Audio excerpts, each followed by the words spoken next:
ፍኖተ ዲሞክራሲ የኢትዮጵያ አንድነት ድምጽ ነው። ፍኖተ ዲሞክራሲ የኢትዮጵያ አንድነት ድምጽ በየቀኑ በኢትዮጵያ ሕዝባዊ አብዮታዊ ፓርቲ ኢህአፓ እየተዘጋጀ የሚቀርብ የሳተላይት ስርጭት ነው።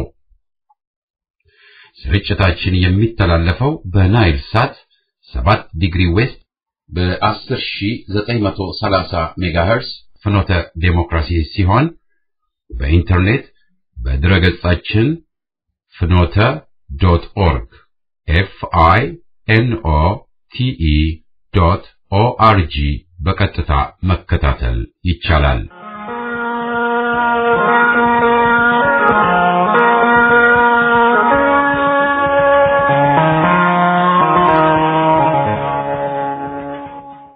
ጤና ይስጥልኝ እንደምን አመሻችሁ አድማጮቻችን። ዛሬ ነሐሴ 5 ቀን 2007 ዓመተ ምህረት ነው።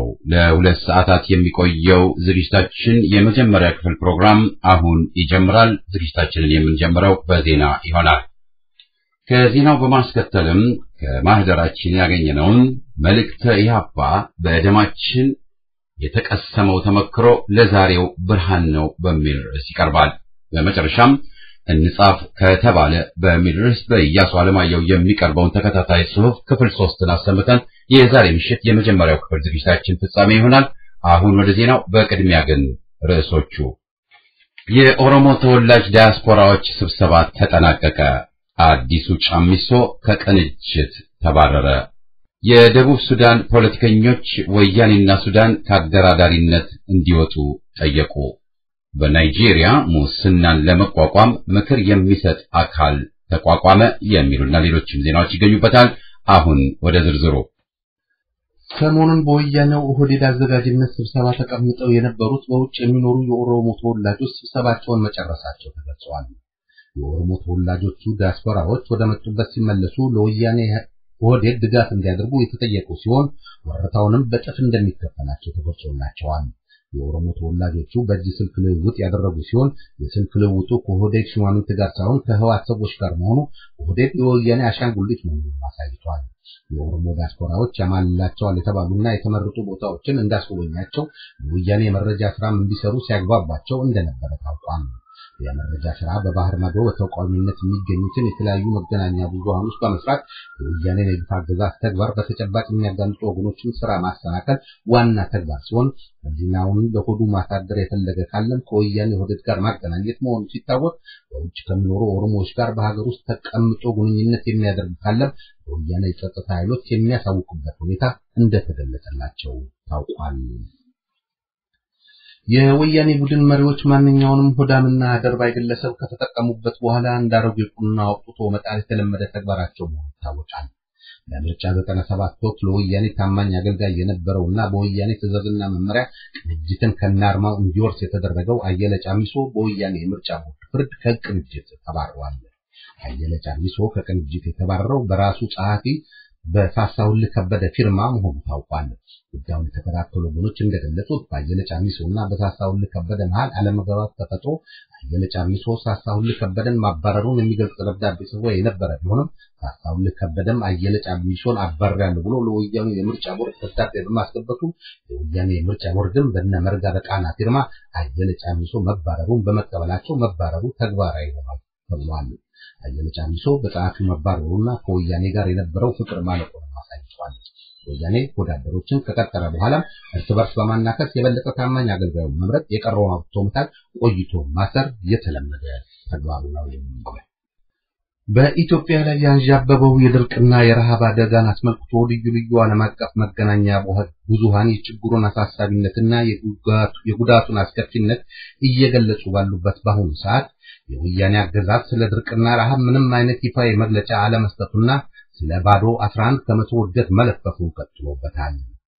ኤንቢሲ የተባለው የአሜሪካ የቴሌቪዥን ፕሮግራም ስለ ኢትዮጵያ ድርቅና ረሃብ አሳሳቢነት በፊልም የተደገፈ ዘገባ ያቀረበ ሲሆን በደቡብ ኢትዮጵያ ዘግይቶ የመጣው ዝናብ ህዝቡን ለረሃብ እንዳጋለጠውና በተለይም ህፃናት የረሃብ አደጋ ተጠቂ መሆናቸውን ያሳየ ሲሆን በኦጋዴንም ያለው የረሃብና የድርቅ አደጋን በማሳየት ድርቁ የቤት እንስሳትን እየገደለ መሆኑን ይፋ አድርጓል። በአፋር በዝናብ እጥረት የተነሳ የቤት እንስሳት እያለቁ መሆናቸውን በትላንቱ የዜና ዘገባችን መግለጻችን ይታወቃል። የተባበሩት መንግስታት ድርጅትም እንደገለጸው ከሆነ በድርቅና በምግብ ዋጋ መናር 14 ሚሊዮን ኢትዮጵያን በረሃብ አደጋ ውስጥ መውደቃቸውን እየገለጸ ሲሆን ከዚህ ውስጥም 10 ሚሊዮኑ የአስቸኳይ ጊዜ የምግብ እርዳታ እንደሚያስፈልጋቸው አስታውቋል። የወያኔ ቡድን መሪዎች ዛሬም በሰበብ አስባቡ የሀገሪቱንና የህዝቡን ገንዘብ ከመድረፍና ከመባከን ውጪ በድርቅ ለተጎዱትንም መርዳትም ሆነ የድርቁን አደጋ አሳሳቢነት ከመግለጽ መቆጠቡ የአገዛዙን ጨካኝነት የሚያሳይ የሚሉ ወገኖች ብዙ ናቸው። የደቡብ ሱዳን መንግስት የተቃዋሚ ፓርቲ መሪዎች በአዲስ አበባ በተካሄደው የደቡብ ሱዳን ንግግር ላይ ለመገኘት ወደ አዲስ አበባ ለመሄድ ሲሞክሩ በጁባ ባለስልጣኖች ከተከለከሉ ወዲህ በአዲስ አበባ የሚገኙ የደቡብ ሱዳን መንግስት ደጋፊ የፖለቲካ ፓርቲዎች በደቡብ ሱዳን የካቢኔ ሚኒስትር እየተመሩ አዲስ አበባ ጉባኤ ለመገኘት ወደ አዲስ አበባ ያመሩ እንጂ የወያኔ ቡድን መሪዎች ከኢትዮጵያ እንዳስወጣቸው ታውቋል። ይህ ኢጋድ ያዘጋጀው የሰላም ስብሰባ የወያኔ መሪዎች አድራጊና ተጣሪ መሆናቸው እንዳስገረማቸው የደቡብ ሱዳን ልዑካን ወደ ጁባ ከተመለሱ በኋላ ለጋዜጠኞች ተናግረዋል። የደቡብ ሱዳን ፖለቲከኞች አባባል የተቃዋሚ ፓርቲ መሪዎቹ በደቡብ ሱዳን መንግስት ለጉዞ ቢከለከሉም እነርሱን ከስብሰባ መባረራቸው አግባብ እንዳልሆነ በመግለጽ የደቡብ ሱዳን የሰላም ጉባኤ ከእንግዲህ በአዲስ አበባ መሆኑ ቀርቶ ነፃና ገለልተኛ በሆኑ ሀገሮች መዛወር አለበት ብለዋል። የሰላም ንግግሩ ወደ ታንዛኒያ፣ ሩዋንዳ ወይም ደቡብ አፍሪካ ይዘዋወሩ ማለት የኢጋድ መሪዎችና አደራዳሪዎች የደቡብ ሱዳን መንግስትን ለመለወጥም እየሰሩ ነው ማለት አሰምተዋል። የኬንያ አደራዳሪነትን ሲቀበሉ የወያኔ ዋና አደራዳሪ ስዩም መስፍንንና የሱዳኑ መሐመድ አህመድ ሙስጠፋን መቀየር አለባቸው ብለዋል። ይህ ዜና የሚተላለፍላችሁ ከፍኖተ ዲሞክራሲ የኢትዮጵያ አንድነት ድምጽ ነው። የናይጄሪያ ፕሬዝዳንት ሙሐመድ ቡሃሪ በአገራቸው ሙስናን እንዴት መቋቋም እንደሚችል ምክርና ሐሳብ የሚሰጥ አካል መሰየማቸው ታወቀ። የ7 አባላት የሚገኙበት የምሁራን አማካሪ ኮሚቴ በአገሪቱ ተስፋፍቶ የሚገኘው ሙስና በምን መንገድ መዋጋትና ማጥፋት እንደሚቻል የሚመክር ሲሆን በአስተዳደርና በሕግ ደረጃ መወሰድ ያለባቸውን እርምጃዎችና መሻሻል ያለባቸውን ጉዳዮች በሐሳብ መልክ ለፕሬዝዳንቱ ያቀርባል ተብሏል። ሙስና በናይጄሪያ ውስጥ በከፍተኛ ደረጃ የተስፋፋ መሆኑ የሚታወቅ ሲሆን ባለፉት 10 ዓመታት ውስጥ ከ150 ቢሊዮን ዶላር በላይ የሚሆን የመንግስት ገንዘብ በሙስና መልክ መሰረቁ ይነገራል። በሙስና በጣም ተጨማልቋል ተብሎ ከሚጠቀሱት መካከል አንደኛው የወያኔ አገዛዝ ሲሆን በአገር ውስጥ በገፍ የሚሰረቀው ባይታወቅም ግሎባል ፋይናንሻል ኢንቲግሪቲ የተባለው ተቋም በ10 ዓመት ጊዜ ውስጥ ከአገሪቱ 12 ቢሊዮን ዶላር በሙስና ተሰርቆ ወደ ውጪ እንደወጣ ማጋለጡ ይታወሳል። በብሩንዲ በተጻራሪ ኃይሎች መካከል እርቅ እንዲፈጠር ለማድረግ ሁኔታውን የሚያመቻች አንድ ቡድን በአስቸኳይ ለማለት ያቀደ መሆኑን የተባበሩት መንግስታት ድርጅት ገለጸ። የተባበሩት መንግስታት ድርጅት የጸጥታው ምክር ቤት ሰኞ ዕለት ባደረገው ስብሰባ በሀገሪቱ አስተማማኝና ዘላቂ ሰላም እንዲኖር በፖለቲካ ቡድኖች መካከል በአስቸኳይ ውይይት መደረግ እንዳለበት ወስኖ ጥሪ አቅርቧል። በብሩንዲ ፕሬዝዳንቱ ለሶስተኛ ጊዜ ራሳቸውን ለምርጫ ካቀረቡ ጊዜ ጀምሮ በተነሳው ግጭት 94 የሚሆኑ ሰዎች መሞታቸውና በርካታ መቁሰላቸውን ከ600 በላይ የሚሆኑ መታሰራቸውና በርከት ያሉት በስዕል መሰቃየታቸው እንዲሁም በሺ የሚቆጠሩ ቤት ንብረታቸውን ጥለው ወደ ጎረቤት ሀገሮች መሰደዳቸው ይታወሳል። ፕሬዝዳንቱ ለሶስተኛ ጊዜ ተመረጡ ከተባለበት ጊዜ ጀምሮ በፍካ ምክንያት ከ6 በላይ ግድያዎች መድረሳቸውም ይታወቃል። በምስራቅና በምዕራብ ሊቢያ ተጻራሪ መንግስታት የመሰረቱት ክፍሎች በዛሬው ቀን በጄኔቫ የሰላም ውይይት እንደሚያደርጉ ተገለጸ። ስብሰባው ለትናንት ታቅዶ የነበረ ቢሆንም በትሪፖሊ የሚገኘውና መንግስት ነኝ የሚለው ክፍል ውሳኔ ባለመስጠቱ ምክንያት ሳይካሄድ ቆይቶ እንደነበር ተገልጿል። ቡድኑ በመጨረሻ ለመገኘት በወሰኑ ዛሬ ይካሄዳል ተብሎ ይጠበቃል። የተባበሩት መንግስታት ባለስልጣኖች የዛሬው ስብሰባ ዓላማ በሊቢያ የአንድነት መንግስት ሊፈጠር በሚችልበት ጉዳይ ላይ ለመምከርና ስምምነት ላይ ለመድረስ ነው ተብሏል። በተቃዋሚ ክፍሎች መካከል ፍላጎቱ ካለ የቅድሚያ ስምምነቶች በ2 እና 3 ሳምንታት ውስጥ ሊደረጉ ይችላል የሚል ግምት አለ። ላለፈው 1 ዓመት በአፍሪካ ውስጥ አንድም የፖሊዮ በሽተኛ ለመገኘቱ የተነገረ ሲሆን ይህም በአፍሪካ የጤና ይዞታ በኩል ትልቅ ምርታ ነው ተብሏል። ይህ ከፍተኛ ጉዳት የነበረውና ለማከምና ፈውስ ለማግኘት አስቸጋሪ የነበረው በሽታ ላለፈው 1 ዓመት በአፍሪካ ውስጥ ባይታይም አህጉሪቷ ከፖሊዮ ነፃ ናት የሚል ምስክርነት ለማግኘት ገና 2 ዓመታት የሚቀራት መሆኗን የጤና ባለሙያዎች ይገልጻሉ። ላለፈው 1 ዓመት አፍሪካ ያለ ፖሊዮ በሽተኛ የተጓዘችበት ሁኔታ እንዲቀጥል ለማድረግ ሀገሮቹ አስፈላጊውን እርምጃ ከመውሰድ መቆጠብ የለባቸውም በማለት የዓለም የጤና ድርጅት ገልጿል። ለዛሬ ያለን ዜና በዚሁ ተጠናቀቀ።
የቶምቦላ ቲኬቶችን በመግዛት ፍኖተ ዴሞክራሲን ይርዱ።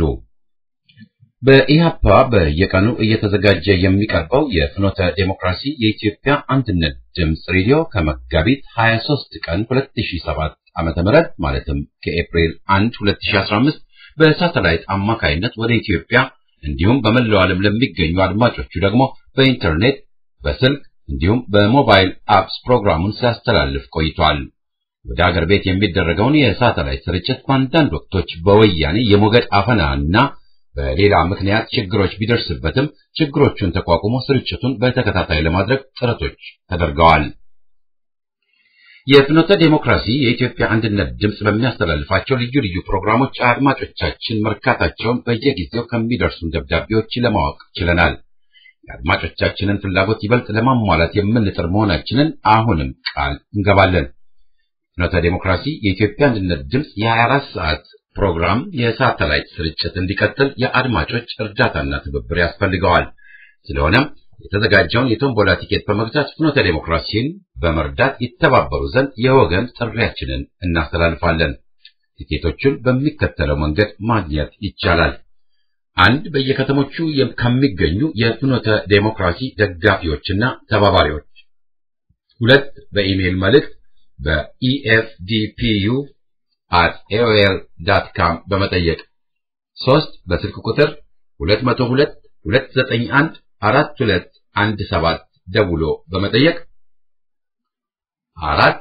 ወይም በፖስታ ሳጥን ቁጥር PO Box 73337 ዋሽንግተን ዲሲ 20056 ጽፎ በመጠየቅ ማግኘት ይቻላል።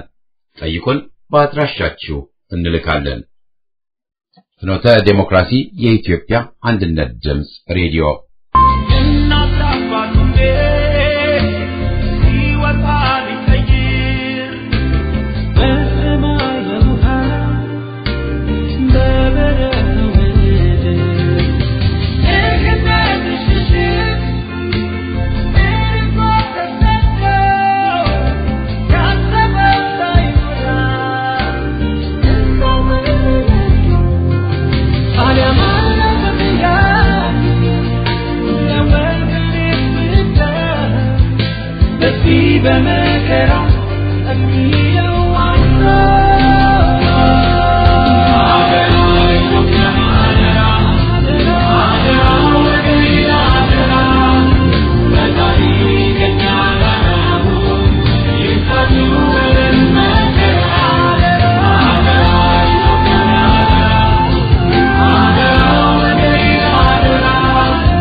መልእክተ ኢያፓ በደማችን የተቀሰመው ተመክሮ ለዛሬ ብርሃን ነው። በአጼው ዘመን የፖለቲካ ድርጅቶች ክልክልና የማይታወቁም ስለነበሩ ከተደራጀ ትግል አንጻር የነበረው ተመክሮ እምብዛም ነበር።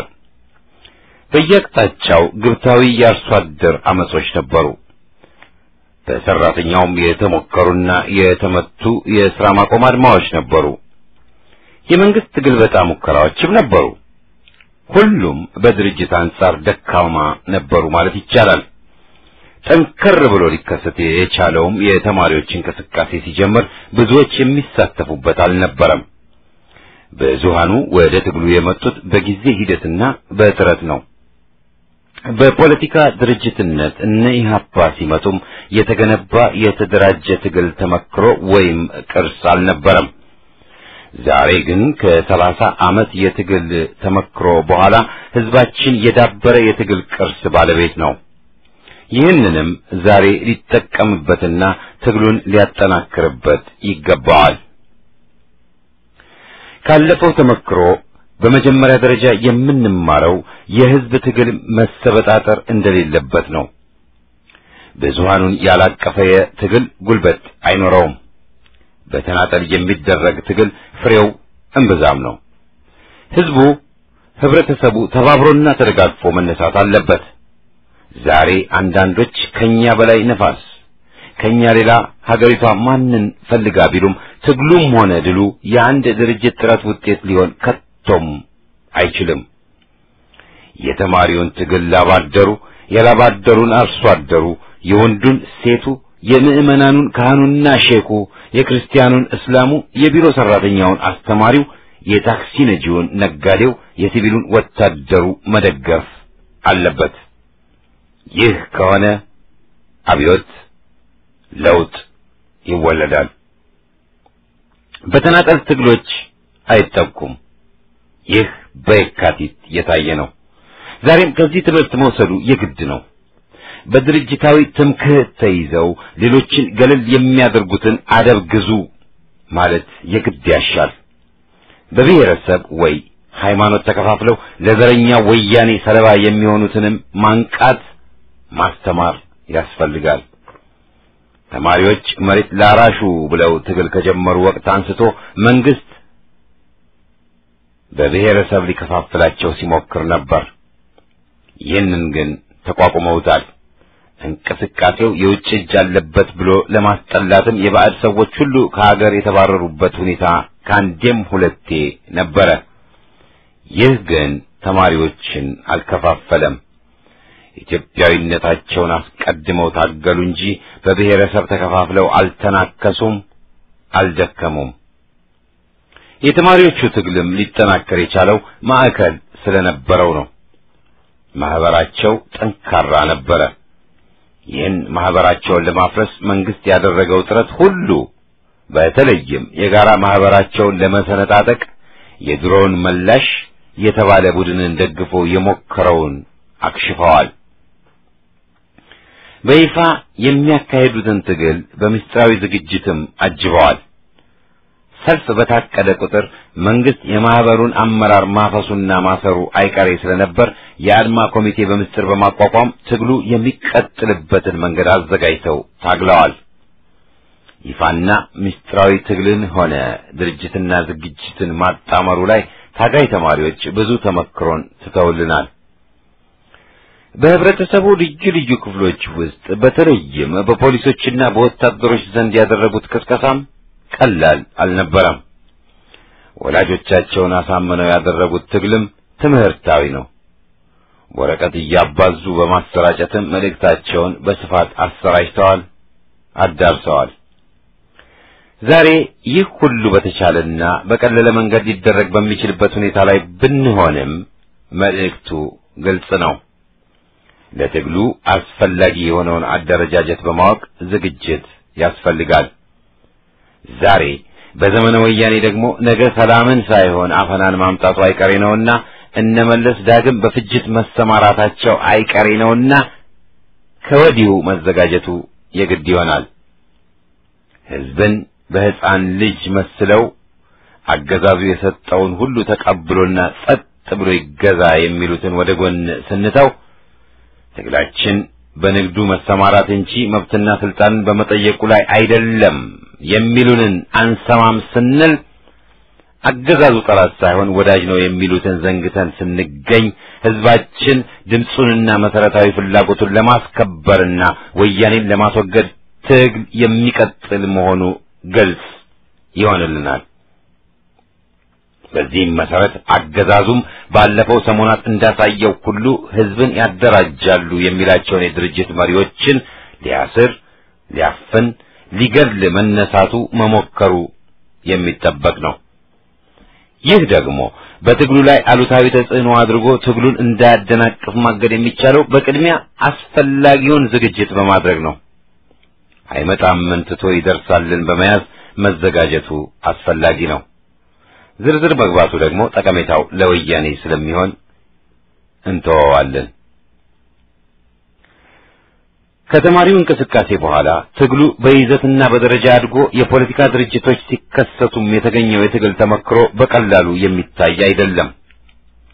ዛሬ ሁላችንም እስቲ ድክመታችንን እንቃኝ ስንል ሁለገብ አመለካከት መጉደሉን፣ ተመክሮ ማነሱን፣ ሙያተኛነት ማጠጡንና ስለ ወያኔ ያለንም ግንዛቤ ያልተሟላ መሆኑን ማመን እንገደዳለን። የካቲት 66 ተመክሮ ራሱ መጠናት ያለበት ነው። ትግሉ እንዴት ሊፋፋምና ሊቀጥል ቻለ የሚለውን ትግሉን ካስቀጠሉት መማር ያሻል።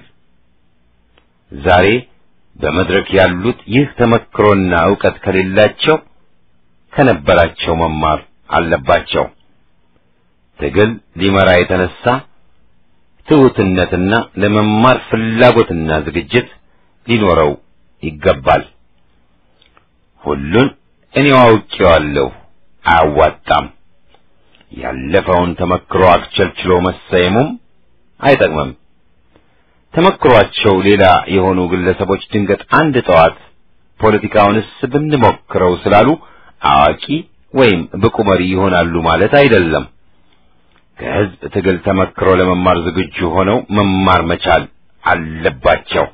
ለዚህም ነው ከየካቲት ትግል ቢያንስ ህብረትን፣ ጽናትን፣ ከአገዛዝ አለመሞዳሞድን፣ የጠቅላላ ስራ ማቆም አድማን ፍቱንነትን ማወቅ የሚገባው። የየካቲት ድልንስ ህዝቡ ለምንና እንዴት ተነጠቀ? ይህንንም መመርመር ማወቅ ያሻል። በተለይ ዛሬ የህዝብን ድል ወያኔ ሊነጥቅ ባቆበቆበበት ወቅት ለእንዳልካቸው መኮንን ጊዜ እንስጠው። ህዝቡ ስርዓቱ ካልተለወጠ ማለቱ ማክረር ነው። ቀስ በቀስ ለውጥ ይምጣ ሲሉ ቆይተው ከዚያም ምርጥ መኮንኖች ራሳቸውን ደርግ ብለው የህዝብን ድል ሲነጥቁ ደግሞ ኢትዮጵያ ትቅደም ብለው እየዘመሩ መኮንኖች ስልጣን እንዳይለቁ የመከሩ ዶክተሮች፣ ጊዜያዊ ህዝባዊ መንግስት ይቋቋም የሚለውን ህዝባዊ መፈክር ተጻረው አረመኔዎቹን ያቀፉና የደገፉ ምሁሮች ጥቂት እንዳልነበሩ ማስታወስ ያሻል። ዛሬ ደግሞ የወያኔን ማጭበርበር ህዝቡ ተቀብሎ እንዲቀጥል 5 ዓመት እንጠብቅ ወዘተ እያሉ የሚሰብኩ አሉ። ታሪክ ራሱ የመገም ልምድ አለው። በኢትዮጵያ ግን ይህ ክስተት ሁሌም መርገም ነው። ደርግ ስልጣን ከያዘ በኋላ በኢህአፓ መሪነት የተካሄደው ህዝባዊ ተቃውሞ ብዙ ትምህርትን ይለግሳል። ዛሬ ያን ጀግና ትውልድ ጥላሸት መቀባት ብልህነት የመሰላቸው አንዳንዶች ቢኖሩም ወታደራዊውን መንግስት በመታገል ረገድ፣ ህዝባዊውን ተቃውሞ በማደራጀት ረገድ ወጣቱን፣ አዛውንቱን፣ ወታደር መኮንኑን፣ ላባደር ምሁሩን፣ ተማሪና አስተማሪውን፣ ሰፊውን የህብረተሰብ ክፍል በማደራጀትና በማታገል ረገድ የኢህአፓ ተመክሮ ታሪካዊ መሆኑ ያለና ሊካድም የማይችል ነው። ይህ በሰማዕት ደም የተገኘ ተመክሮ የህዝብ እንጂ የድርጅቱ ብቻ የግል ቅርስ አይደለምና ከዚህም መማር ይቻላል። የኢህአፓ አመራር የምስጢራዊና የይፋ አደረጃጀት ተመክሮ በጥንካሬውም በድክመቱም ትምህርታዊ ነው። አመራሩ ትግሉን በመምራት ያሳየው ችሎታና ጽናት፣ ጀግንነትና የከፈለው መስዋዕትነት በቀላሉ የሚገመት አይደለም። የኢህአፓ አባላትና መሪዎች ሲታሰሩ የጮህላቸው ባዕድ ብዙ አልነበረም። የተቀበሉት ሲልና መከራ ዘግናኝ ነበረ። ተገርፈውና በእሳት ተጠብሰው ታንቀውና ተረሽነው ተገድለዋል። መርዝ ክኒን ውጠው ራሳቸውን ያጠፉ፣ ተታኩሰው የተሰዉ፣ ከፎቅ ተወርውረው ራሳቸውን የገደሉ፣ በእስር ቤት በምላጭ ራሳቸውን ቆራርጠው የተሰዉ፣ ከሲሚንቶ ግድግዳ ተላትመው ሞትን የተቀበሉ፣ ለትግሉ ሲሉ ሕይወት የገበሩ ብዙ በጣም ብዙ ነበሩ። ያ ቆራጥነት፣ ያ የሕዝብ ፍቅር፣ ያ በንቃት የታጀበ ጽናት ለዛሬው ትግልና ታጋይ አርአያ ሊሆን የሚገባ ነው። በዚያን ጸረ ደርግ ትግል ወቅት በትግሉ የተሳተፈው ሕዝብ በጣም ብዙ ነበር። ልጆች ብቻ ሳይሆኑ ወላጆች፣ ቢሮ ሰራተኞች ብቻ ሳይሆኑ ጭቁን ወታደሮች፣ ተማሪዎችና አስተማሪዎች፣ ፖሊሶችና ስራ አጦች፣ አዲስ አበባው፣ የክፍለ ሀገሩ ከተማ፣ ባጭሩ ምልዓተ ሕዝቡ በዚህ ትግል ተካፍሎ ዋጋ ከፍሏል። ይህ ሁሉ ትግልና ተመክሮ ዛሬም ከመነጎድጓድ እየጮኸ የወያኔን ጎጠኛ ተልእኮ እያደናቀፈ መሆኑ ደግሞ በነመለስም እየታመነ ያለ ነው። የቀበሌ ሰልፍ፣ የውታ ኮሚቴ፣ የሴቶች ኮሚቴ፣ ኢላማ፣ ኢሃወሊ፣ የጭቁን ወታደሮች ድርጅት ወዘተ ወዘተ የሕዝቡ ድርጅታዊ ተሳትፎ ቀላል አልነበረም። ዛሬ ሕዝቡ በጸረ ወያኔ ትግሉ ሆ ብሎ ሲነሳና እንግፋ ሲል ስናይ የፈሰሰው የታጋይ ደም ፍሬ እያፈራ መሆኑን ምስክር ነን። በአንጻሩ ደግሞ መስዋዕት ሆኖ የትግሉን እሳት በሚያራግብ ድርጅትና መሪ ፈንታ አደብ እንግዛ፣ ኧረ ቀዝቀዝ፣ 5 ዓመት እንጠብቅ፣ ይግዙን ግን በኢኮኖሚው እንታገል፣ ይፈጁናልና እንረፍ፣ እየተገዛን መታገል፣ ባዕዳን የሚሉትን እንከተል ወዘተ ወዘተ የሚሉ መኖራቸውንም በማወዳደር መታዘብ ይኖርብናል። የወያኔን አረመኔ መንጋ ከውልደቱ እስከ ዛሬ የተከታተሉትና የሚያውቁታሉና ከነሱ ተመክሮ መማሩ ይገባል። ስህተትን ላለመድገም፣ ላለማደናገር። ድርጅቱን የመሰረቱና የመለስን ቡድን አብጠርጥረው የሚያውቁ አሉ። ከወያኔ ድርጅት ጋር ከምስረታው ጀምሮ ሲቆራቆሱ የነበሩት እነ ኢህአፓ አሉ። ከወያኔ ጋር በአሜሪካና አውሮፓ ሲሞዳሞዱ ባሽተው ዛሬ ደግሞ ተቃዋሚ ነን የሚሉም አሉ። ዛሬም ከነበረከትና አባይ ፀሐዬ ጋር አብረው አስረሽ ምቺው የሚሉ ግን ተቃዋሚ በሉን የሚሉ አሉ።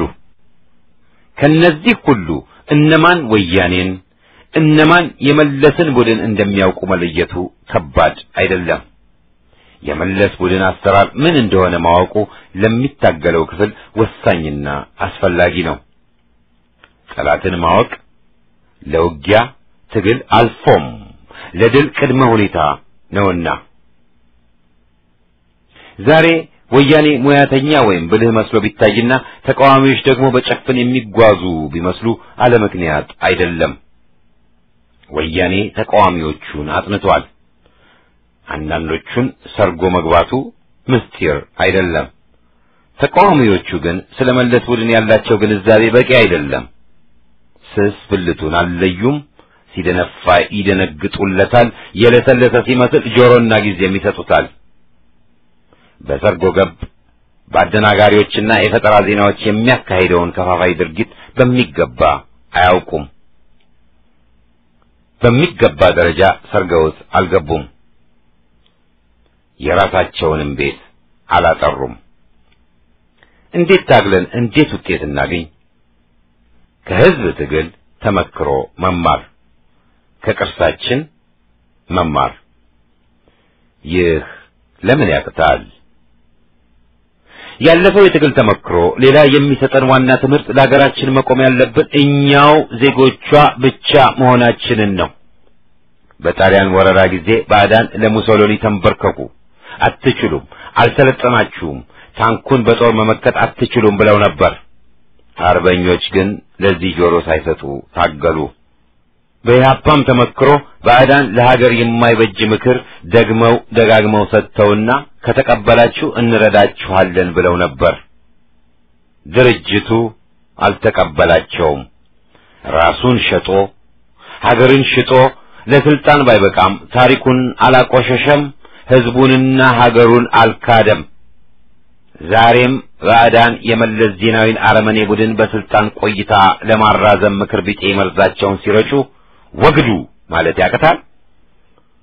ታሪካችን፣ ተመክሯችን ለምን ይረሳል? ለጨቋኝና ለአገር ጠላት እምቢ ማለት፣ አልገዛም ማለትና ማመጽ ኢትዮጵያዊነት ነው። ይህስ ለምን ይረሳል?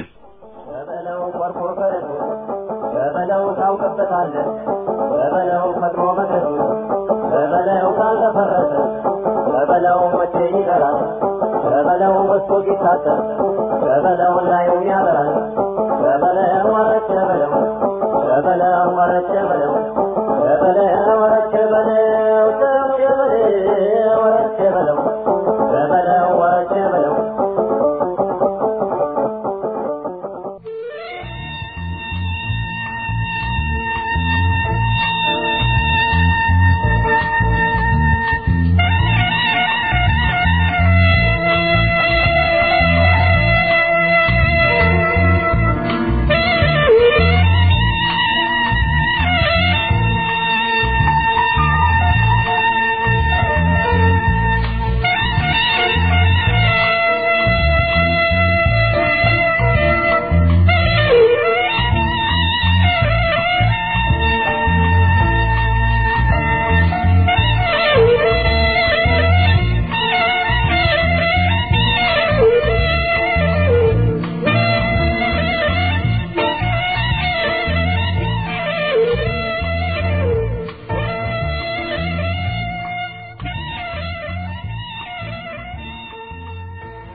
አድማጮቻችን በማስከተል በተከታታይ ስናቀርበው የነበረውን እንጻፍ ካልንማ ቁጥር 3ን እናሰማለን። ይህ ጽሑፍ የቀረበው በኢያሱ አለማየሁ ነው። ጓድ ኢያሱ አለማየሁ የኢትዮጵያ ሕዝባዊ አብዮታዊ ፓርቲ ኢህአፓ ከፍተኛ አመራር አባል ናቸው። እንጻፍ ግጥም የነ ተስፋዬን ተስፋ ያቀፈ የአምሃን አምሃ የወረሰ የጸጋይን ጸጋ የለበሰ የናበራሽን ብርታት የቀመሰ የነጋይምን ትዕግስት የታገሰ እንጻፍ ግጥም የቀላ በነዳዊት ደንበና አብደላ እንጻፍ ግጥም የሰላ የጨቋኝ መንጋን የሚቀላ የነጻነት ክቡር ዜማ የመብት የሰብዕና ማወደሻ እንጻፍ ግጥም መቀስቀሻ ሰውን ለሰውነት መጋበዣ የባርነትን እንቅልፍ ማስወገጃ ቅሌት ውርደትን መሰረዣ ፍቅር ተስፋን መቀስቀሻ ክፋት ጥላቻን መጨረሻ እንጻፍ ግጥም የተስፋዬን ተስፋ የጸጋዬን ጸጋ የሰማዕትን ክብር መላበሻ ሐማቱማ በ1992 ዓመተ ምህረት እንጻፍ ካልንማ ሁሌም ሐቅን እንጻፍ። በቅርቡ ገጣሚው አሊ ሁሴን ውሸት ቪዛ አይጠይቅ ቲኬትም አይገዛ በሚል ትምህርታዊ ግጥም አቅርቧል። ውሸት ግን ይበራል፣ ይከንፋል፣ ይጦዛል፣ ሐቅን ያጠቃል። ዳገትን ሆነ ሕግና ፖሊስን አይፈራ፣ አገርን ያጠፋል።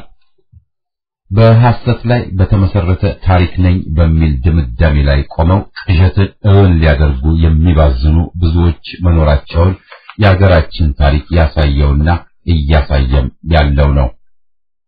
ኢትዮጵያ ታሪኳ የ100 ዓመት ብቻ ነው አሊያም አገር የሆነችው ሁለተኛው የዓለም ጦርነት ሲያበቃ ነው ያሉን አወቅን ባዮች ባያምኑትም እያሰራጩ ይህንንም እንደ ገደል ማሚቶ የሚያስተጋቡላቸው ባዕዳንም አግኝተዋል። በኢህአፓ ላይ እየተሰራጩ ያሉት የሐሰት ክሶች ውሸት ሀፍረት የለው የሚያሰኙ ናቸው። ሐቅ ጊዜ ጠብቆ ያቸንፋል ተብሏልና የጊዮርጊስን የበላ ይለፈልፋል እንዲሉ ዛሬ የድርጅቱን ሐቀኛ አቋም መስካሪ የሆኑ ትናንት ይከሱት የነበሩት ናቸው። በስለላ ዓለም ዘረኛ ብቻ ሳይሆን ሁሉን መጥፎ ነገር ጥቁር የሚሉት ፈረንጆች ጥቁር ፕሮፓጋንዳ የሚሉት አለ። ባጭሩ ሐሰትን በብጣቂ ሐቅ ጠቅልሎና ሸፍኖ እንደ ሐቅ ማቅረብን ይመለከታል። በጥንቃቄ ካልተደረገ ከሽፎ በአሰራጩ ላይ ጉዳትን ያደርሳልና ሙያተኛ አያያዝን ይጠይቃል። በጠራራ ፀሐይ በሬ ወለደ ማለቱ ያዋርዳልና ጠላት የተባለውን ለመጉዳት የሐሰትን ክስ በስልት ሐቅን አስመስሎ ማቅረብ ያስፈልጋል ማለት ነው። ወያኔ እንደ አቅሚቲ ባዶ ሰለስተ የሚለው መሰል ሐሰትን አሰራጭ ክፍል ነበረው። ሐሰትን ሐቅ ብሎ ለማሳመን ውሸቱ 100% ውሸት ሆኖ መቅረቡም ቀሽም ስራ ነው። ጎጂና አደናጋሪ ውሸት ብጣሽ ሐቅን ይዞ በዚህ ዙሪያ ሐሰቱን ማጠንጠን መቻል አለበት። በተለይ የእኛ አይነቱ ጠርጣራ ሕዝብ ማን ያውቃል ወይ ጉድ በሚል እንዲያምን እንዲጠራጠር ማለት ነው። የኢትዮጵያ አድርባዮችና የውሸት ጠራቂዎች ችሎታ እንዳየነው ደካማ በመሆኑ ገና አፋቸውን ሲከፍቱ የሚናገሩት ሁሉ ውሸት መሆኑን አብዛኛው ያውቀዋል። ግባቸውን አያሟሉም፣ ይከሽፋሉ ማለት ነው። ጥሬ ስጋ በሊታ ሕዝባችንም ብላ የበሰለ አውራ የመሰለ ማለቱን ብዙዎች የረሱት ይመስላል። ለሰባቂ ጆሮን አትስጡ በማለት ፈንታ አሳማኝ ውሸትን ቀደዱ ብሎ መምከሩ የከጀልነው ሊሆን አይችልምና መነሻችን ዋሾቹ በዚህም ስምሪታቸው መደዲ ናቸው ለማለት ነው። በውሸቱ ሜዳም እርስ በርሳቸው አይስማሙም። የኢህአፓን ምስረታ እንደ ምሳሌ እንውሰድ። ያበቃለትን ሬሳን ሁሉ ቀስቅሶ ቃልና መድረክ መስጠት የለመደበት አንድ የሬዲዮና ቴሌቪዥን ጣቢያ ሞት ራሱ ሊወስድ የተጠየቀውን ወንጀለኛ አዛውንት ለመድረክ አቅርቦ በሐቅና በኢህአፓ ላይ ፏል ጨፍር ብሎ ሲፈቅድለት የለፈፈው ውሸት አለ። ድርጅቱ በሻዕቢያ ተመሰረተ ብቻ ሳይሆን በአገራችን የተካሄዱትን አውሮፕላን ጠለፋዎች የጠነሰሰው ይኸው ሻዕቢያ ነው የሚል ቀደም ሲልም ሌሎች ቀባጣሪዎች ታሪክ ብለው ሳያፍሩ የጻፉትና የጮሁትም ሊጠቀስ ይችላል። በድርጅቱ ላይ የሚዘምቱት ውሸታቸውን ሊያቀነባብሩ እስካሁን አልቻሉም። ሁሉም የኔ ውሸት ካንተ ይሻላል ፉክክር ስለገቡ ዝብርቅርቅ ያለ መረጃን ተብዬ በየፊናቸው ሐቅ ብለው ያናፍሳሉ። የውሸት አባት ደርግ ተብዬው አረመኔ ቡድን ለምሳሌ ኢህአፓ የተመሰረተው በአሜሪካ የስለላ ድርጅትና በአረቦች የቤንዚን ገንዘብ ነው ብሎ ነበር። እንደ ደርግ ከነበረማ ኢህአፓ ድርቅ አምጥቶ ህዝብን ለረሃብ ዳርጎ ነበር። ከደርግ በፊት ጸረ ኢምፔሪያሊስት ሆኖ የቆየውና አሁንም የሆነው ድርጅት በኢምፔሪያሊዝም ሊቋቋምና ሊደገፍ የሚችል አልነበረም። የውሸት ወራሾች ግን ታሪክ ሲሉ ኢህአፓ የተመሰረተው በምዕራብ ጀርመንና በአልጄሪያ ነው ሲሉ ደንባራ ምስክርነት ሰጡ። በዚያን ጊዜ ምዕራብ ጀርመንና አልጄሪያ ሰልፋቸው ተጻራሪ እንደነበር ሰው አያውቅም ብለው ነው ማለት ነው። ሞት ሊወስደው እንኳን የተጠየፈው ወንጀለኛ ሽማግሌና ሌሎችም ደግሞ ኢህአፓን የመሰረተው ሻዕቢያ ነው ሲሉ ድርጅቱ ሲመሰረት ሻዕቢያ የሚባል ድርጅት እንዳልነበር እንኳን ማወቅ ተስኗቸዋል ወይም አውቀው ለማወናበድ ተነስተዋል። ኢህአፓን ማን መሰረተው? ድርጅቱ ሲመሰረት ሻዕቢያ አልተመሰረተ ነበርና ይህ ጉድ መሰረተው የሚሉ ነጭ ውሸት እየዋሹ ነው። ወያኔና ሻዕቢያ ድልን ስለተጎናጸፉ በርካታ ዜጎች በተሸናፊ መንፈስ ቀቢጸ ተስፋ ሁሉን የኢትዮጵያውያን ትግል የኤርትራ ጽንስ ነው ብለው ለማመን ዝግጁ ሆነዋል። በራስ ላይ የመተማመኑ ጉዳይ ሰጥሟል። የሽንፈት ምልክት ነው እጅ መስጠት፣ ኢትዮጵያንና ዜጎቿን ዋጋ ማሳጣት። ኢህአፓ ሲመሰረት ሻዕቢያ ገና አልተቋቋመም። ጀብሃም ቢሆን ከድርጅቱና መስራቾቹ ጋር የነበረው ግንኙነት ይህ ነው የሚባል አልነበረም። ድርጅቱ የተመሰረተው በኢትዮጵያ ተራማጆች በራሳቸው ነው። የኢትዮጵያ ተማሪዎች እንቅስቃሴ በሁሉም ተራማጅ ኢትዮጵያውያን የተመሰረተና የተካሄደ ነበር። የካቲትም እንዲሁ የህዝብ እንቅስቃሴ ነበር እንጂ የትግራይ ትግሪ ጠባቦች ክንውን አልነበረም። ወደ ተጨባጭ ዝርዝሩ ስንገባ የኢህአፓ ታሪክ ዘርዘር ብሎ በሚያውቁት ሲጻፍ በሰፊው የሚቀርብ ይሆናል። በዚያን ወቅት በተማሪዎች እንቅስቃሴ ላይ ጥቃቱ ሲያየል ከተማሪው እንቅስቃሴ በስተጀርባ የተጀመረው የመደራጀት ጥረት እየተጠናከረ ሲመጣና በግንዛቤም ቢሆን ትግሉ የደረሰበት ደረጃ መሪ የፖለቲካ ድርጅት ይጠይቃል የሚለው ሲታመንበት ድርጅት መመስረት ያስፈልጋል የሚለው ድምዳሜ ላይ ተደረሰ። የድርጅቱ ጥንስስ በመጀመሪያ የሚመለከታቸው ታጋዮች 4 ሲሆኑ ብርሃነ መስቀል ከከርቸሌ ሲለቀቅ የእቅዱ አካል ሆኖ ለቀረበው የአውሮፕላን ጠለፋም ድርጊት ተባባሪ በመሆኑ ሌሎች ቀሪ 2 ግለሰቦች ደግሞ በንቃታቸው ሳይሆን በሌላ መመዘኛዎች መሰረት እንዲታቀፉ ተደርጎ 7 ሆነው ጠለፋው ከባህር ዳር ወደ ካርቱም በነሐሴ 1961 ዓ.ም ተካሄደ። ሻዕቢያም ያልነበረ ከመሆኑ ሌላ ማንም የውጭ ኃይል ወይም ድርጅት በጠለፋው እጅ አልነበረውም። ዛሬ ኢትዮጵያውያን ምንም በራሳቸው ማድረግ አይችሉም ብለው ለሻዕቢያም ለባዕዳንም የተጎነበሱ ክፍሎች ሁሉን ነገር የሰራው ሻዕቢያ ነው ወዘተ የሚለው ልፈፋ የዋሾች ዝቅጠት ያሳያል እንጂ ከሐቅ ጋር ግንኙነት የለውም። የኢህአፓ ምስረታ ሂደትም በዚሁ መልክ የቀጠለ ነው። እነ መስፍን ሀብቱ፣ ዘሩ ክሽን፣ ዋለልኝ መኮንን፣ ጸሎተ ሕዝቅያስና ጸጋዬ ደብተራው ሙሉ በሙሉ የተሳተፉበት ጥረት ሆኖ በተጨማሪ ተስፋዬ ደበሳይንም ማቀፍና ማሳተፍ ችሏል። በቅርቡ አንድ ቀባጣሪ ግለሰብ ተስፋዬን በተመለከተ ሲያሰራጭ የሞከረው ሐሰት አሳፋሪ ሲሆን ተስፋዬ ከጉባኤው በፊት ወደ አዲስ አበባ ተጉዞና በመስራች ጉባኤው አጀንዳ ላይ ከነጸጋዬ ደብተራው ጋር ተወያይቶ ውሳኔያቸውን ሐሳባቸውን ይዞ መጥቶ በመስራቹ ጉባኤ ተሳትፎ በአመራርም ተመርጦ ነበር። ኢህአፓን በምስረታው ደረጃም ውሸት የሚነዙበትና የሚዘምቱበት ቀጥለውም ድርጅቱ ብሔረሰቦችን ይገንጠሉ ብሎ ግንጠላን አስተማረ አቀነቀነ በሚል እጅግ ያለ ክሳቸውም ዛሬም ሲደግሙ ይደመጣሉ። ለሶማሊያ ዚያድ ባሬም ሙሉ ድጋፍን ሰጥቶ የደርግን ጦር ከጀርባ ወግቶና ሻጥሮ አዳክሞ ለሶማሊያ ወረራ ድጋፍ ሰጠ ሲል አረመኔው መንግስቱ የለፈፈውን ዛሬም ሐቅ ብለው ለአዲሱ ትውልድ ሊያሳልፉ የሚሞክሩ ቀይ ሽብርተኞች ብዙ ናቸው። ሐቁን ግን ኢህአፓ ሲናገር ሲያስረዳ ዓመታት አልፈዋል። የሐሰት ዕድሜ በሐቅ አለው ማለት ያጥራልና በአሁኑ ጊዜ ክሱ ውድቅ መሆኑን እንዲገነጠሉ ተገፋፉ የሚባሉት ራሳቸው እያስረዱ ነው። የኤርትራን መገንጠል ወይም ቅኝ ግዛት ናትና ነጻነት ብለው የጀብሃ አማጽያን በካይሮና ባርካ ሲነሱ ኢህአፓ ሆነ ተራማጁ የተማሪዎች እንቅስቃሴ ገና ብቅ አላሉም ነበር። የነዋቆ ጉቱ የባሌም አመጽ ከድርጅቱ ምስረታ በፊት የተከሰተ ነው። ኢህአፓ ለሶማሊያ ቢያድርና ደጋፊ ቢሆን ኖሮማ ሲሶ የሀገር መሬት ለሶማሊያ ግዛት ነው ብሎ እንደ ወያኔ ቢፈርም ኖሮ ብሎ ማሰላሰሉ ጠቃሚ ነው።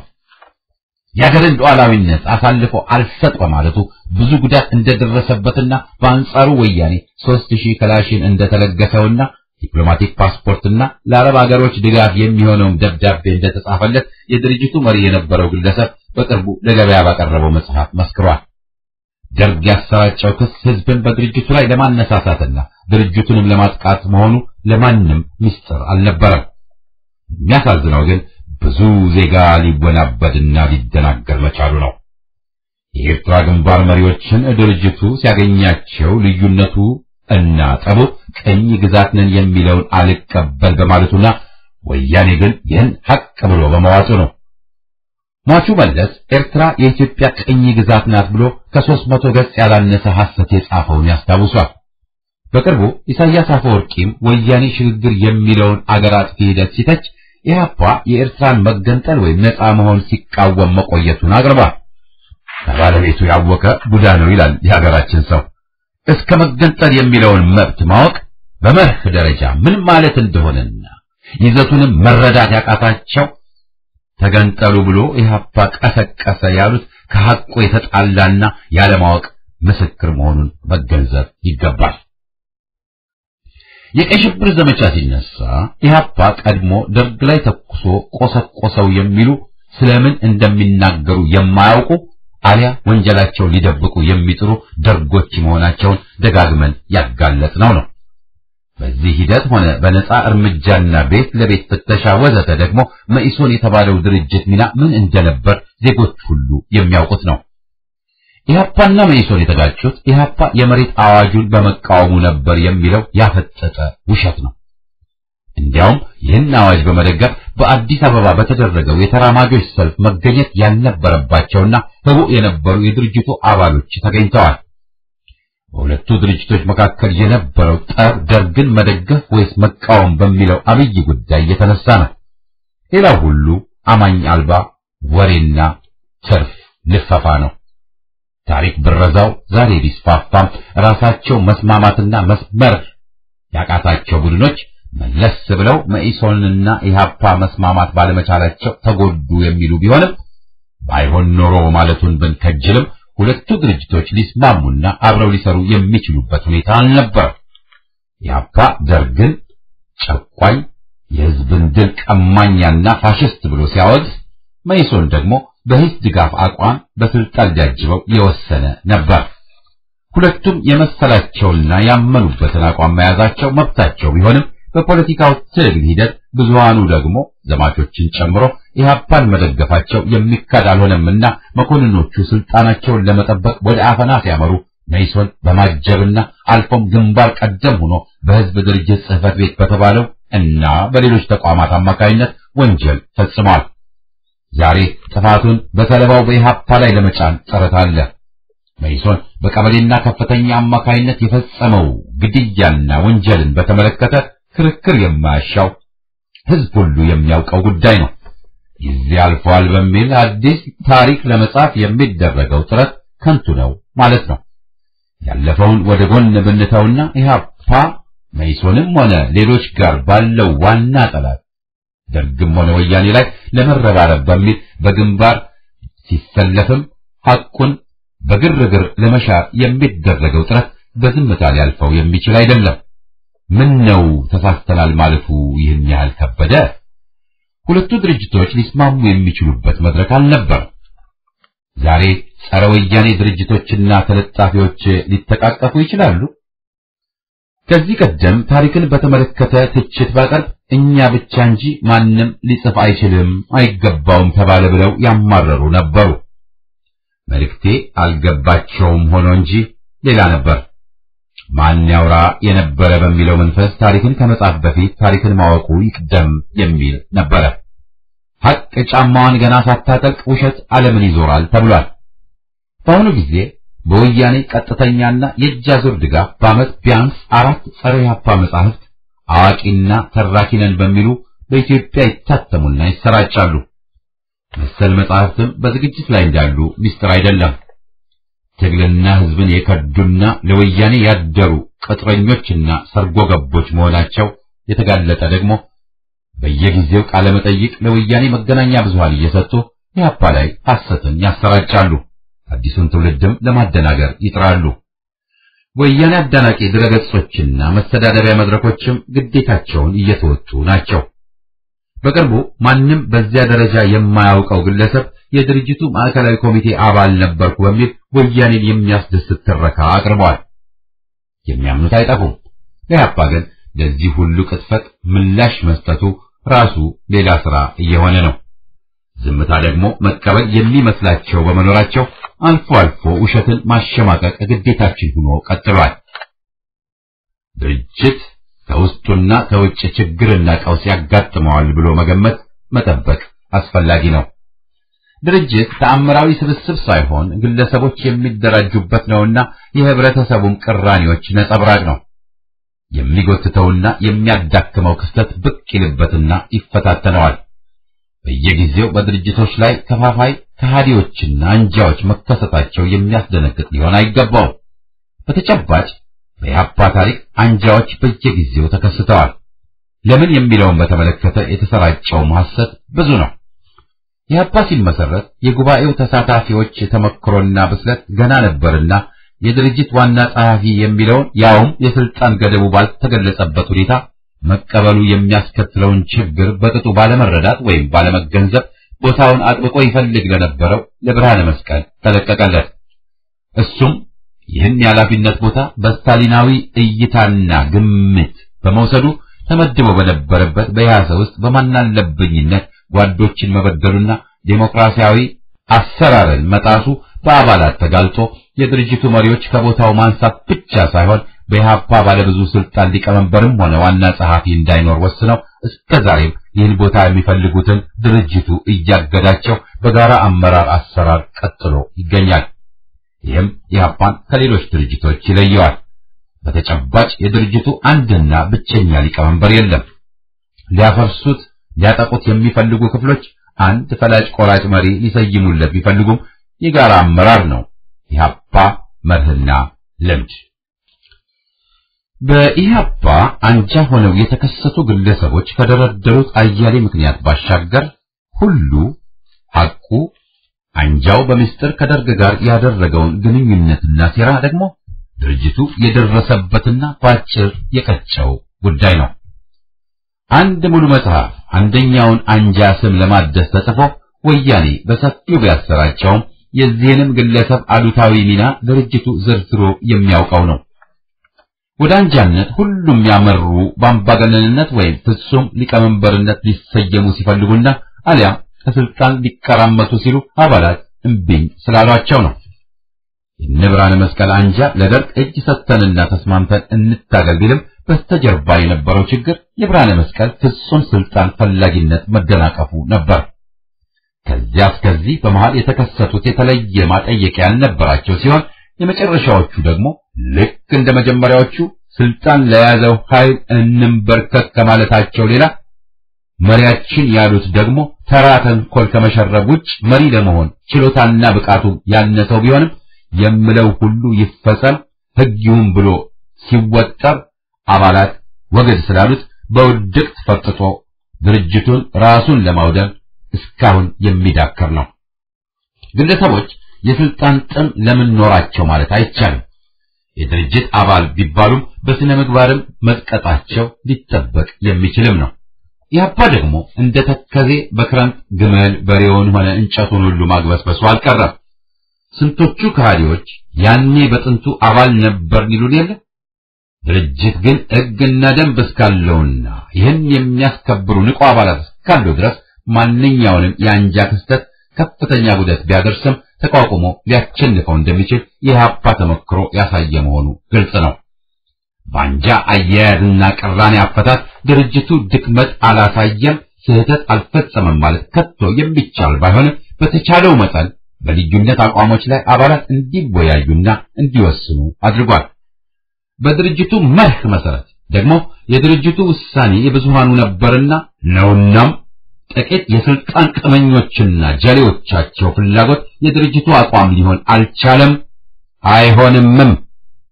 የአንጃ መሪዎችን ስህተትና ወንጀልም ሸፋፍነው ቀለም ቀባብተው ሊያቀርቡ የጣሩትና የሚጥሩት መጽሐፍ የጻፉትና በወያኔም አጅዋ የተባሉት ሁሉ ውጤታቸው ዜሮ ነው። ምስክር ያለውን ማንም በሙግት አያቸንፈውምና ኢህአፓ ደግሞ ምስክሩ ሕዝብ ነው፣ ታሪክ ነው፣ ሐቁ ነው።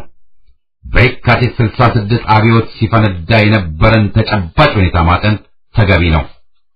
ይህ ግንዛቤ ከተገኘ የተከሰቱት ችግሮችና ቅራኔዎች ማጠየቂያዎቹን መረዳት ይቻላል።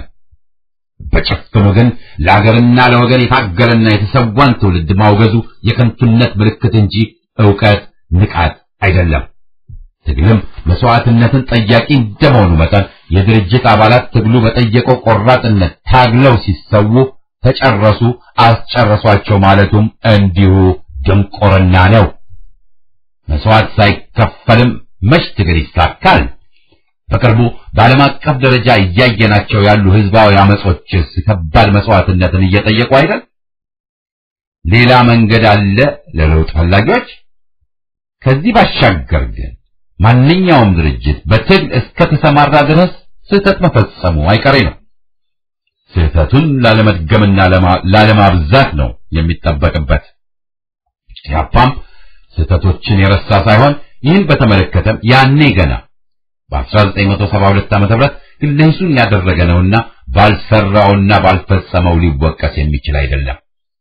ፋሽስቱን ደርግ በመታገሉም አጠፋው እንዲል ባይጠበቅ መልካም ይሆናል። ዛሬም ወያኔን ባለው አቅም ሁሉ ይታገላል። ለሰማዕት የገባው ቃል ትግሉን እስከ ድል መቀጠል ነው። የወያኔ አገዛዝም ከውድቀቱ እየተፋጠጠ መሆኑን ራሱ ወያኔ ያውቀዋል።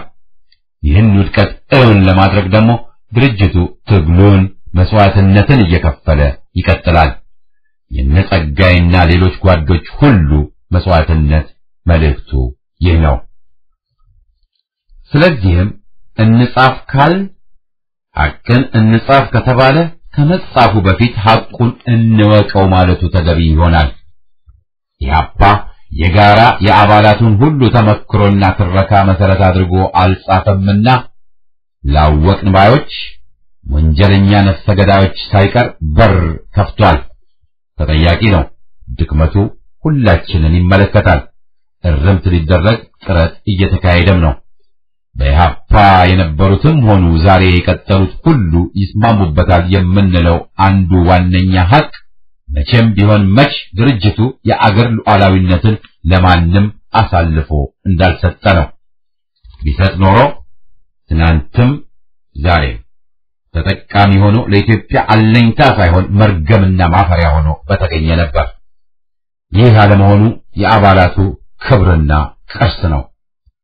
ታሪክ በሚገባ ሲጤንና ሲመረመር ኢህአፓ ለኢትዮጵያ አለኝታ ሆኖ በመቆሙና ጸንቶ በመቆሙ መከራን እንደተቀበለ ያረጋግጣል። ስንቶቹ ከፕሮፌሰር አስራት ውጭ ለወያኔ አድረውና ተሽጠው ኢትዮጵያን ለቅርጫ ሲያቀርቡና ሽንፍል ላይ ደርሰን ሆን ብለው ሲቋምጡ የኢህአፓ ጀግኖች ግን በወያኔ እየተረሸኑ ነበር። ማን እንደሆነ ከዚህ ሌላ ማስረጃ አያስፈልግም። እነ ጋይምና ሌሎቹን ሲሰውና ደብዛቸው ሲጠፋ ዛሬ ድርጅቱ ላይ የሚጮሁት ከወያኔ ጎን ተሰልፈው አልነበረም? ባዕዳን ወያኔና ሻዕቢያ በድርጅቱ ላይ ተረባርበዋል። ማን ደጀንና አጋር ሆነለት? ማንስ ሊያወግዘውና ምቱት በላቸው ሊል ቸኮለ? ኢህአፓ ወያኔን ሊወጋ ሊታገል ሲጥርስ ከአሜሪካ እንግሊዝ ጋር ሆኖ ማን ሊያጠቃው ተነሳ? እነማንስ ዩጋንዳን የደቡብ ሱዳንን አማጽያን አስፈራሩ? ኢአግስ ሲመሰረት ማን ሊያፈርሰው ጣረ? ማን አገዘው ረዳው? እነማንስ ከባድ ሻጥርና ጥቃት አካሄዱበት? በዚህ መንፈስ ብዙ ማለት እንችላለን። ይህ የቅርቡን በሚመለከት ነው። ቀደም ያለውን ደግሞ አወቅን ብለው ብዕር ያነሱት የሚያውቁት ብናኝ ሆኖ በመገኘቱ ጎበዝ እባካችሁ አደብ እንግዛ። አላውቅም ማለት እኮ አያስገድልም ማለት ተገደናለን። እግረ መንገዳችንንም ከዋናው ትግላችን ጎን ታሪክን ላለማስበረዝ እየታገልን ነው። በኢህአፓ ሰንደቅ ስር ታግለው ለተሰዉትና እየታገሉም ላሉት ያለን ግዳጅ ነው። ይቀጥላል።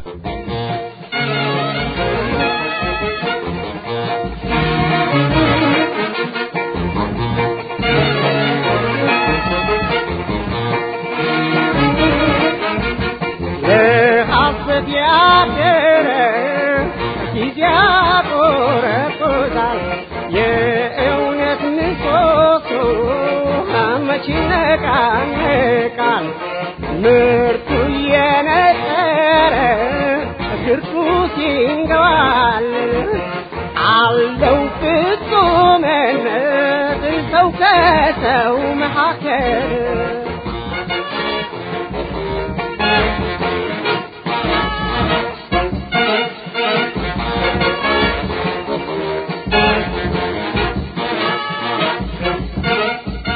ለሐሰት ያደረ ጊዜ ያቆረጦታል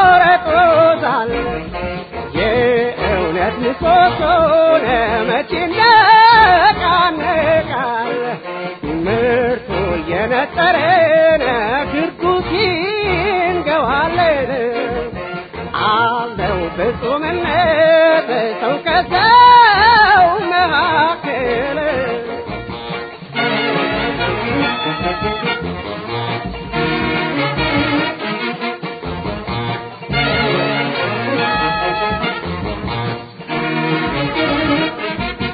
ለሐሰት ያደረ ያቆረጦታል የእውነት ምሰሶ መቼ ይነቃነቃል ምርቱ የነጠረ ግርቱ ይንገዋል አለው ፍጹምነት ሰው ከሰው መካከል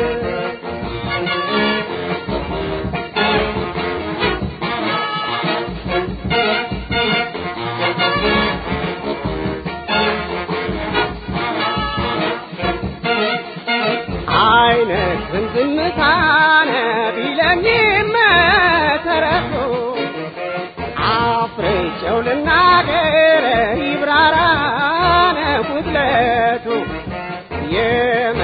ትርጉሞች ማወቅ ስለሚሹ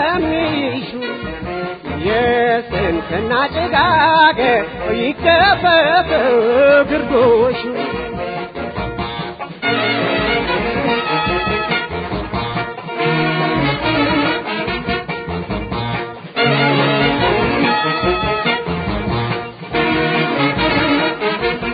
ለሐሰት ያደረ ጊዜ ያቆረቁዛል የእውነት ምሰሶ መቼ ነቃነቃል ምርቱ የነጠረ ግርቱ ሲንገዋል አለው ፍጹምነት ሰው ከሰው መካከል